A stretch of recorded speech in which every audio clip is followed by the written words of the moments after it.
மீனவ கிராமத்தில் பஞ்சாயத்தாரால் ஊரை விட்டு ஒதுக்கி வைக்கப்பட்ட 4 மீனவர்களை உயர்நீதிமன்ற தீர்ப்பின்படி மீன்பிடிக்க அனுமதிக்க வேண்டும்.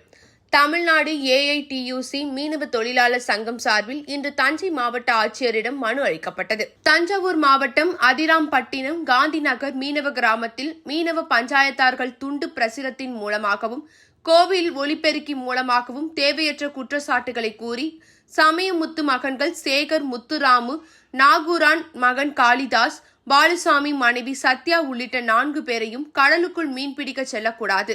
மீன் விற்பனை செய்யக்கூடாது என்றும், அதேபோல மேற்கண்ட 4வரையும் ஊரை விட்டு ஒதுக்கி வைப்பது, அவர்களுடன் யாரும் பேசக்கூடாது, எந்த பொருளும் கடைகளில் விற்கக்கூடாது, நல்லது கெட்டது போன்ற நிகழ்ச்சிகளுக்கு செல்லக்கூடாது என்ற கட்டுப்பாடு விதித்ததைத் தொடர்ந்து பாதிக்கப்பட்ட சேகர், முத்துராமு ஆகியோர் 4 பேர் சார்பாக மதுரை உயர்நீதிமன்றத்தில் தொடர்ந்த வழக்கில் மீன்பிடிக்க கடலுக்கு செல்லவோ மீன்கள் விற்பனை செய்யவோ கூடாதென்ற முடிவும், ஊரை விட்டு ஒதுக்கி வைக்கும் முடிவும் அதிராம்பட்டினம் காந்தி நகர் மீனவ பஞ்சாயத்தார்களுக்கு எந்த அதிகாரமும் இல்லை என்றும், பாதிக்கப்பட்டவர்கள் வழக்கம்போல் இயங்கலாம் என்று மதுரை உயர்நீதிமன்றம் மீனவர்களுக்கு சாதகமான தீர்ப்பை வழங்கியுள்ளது.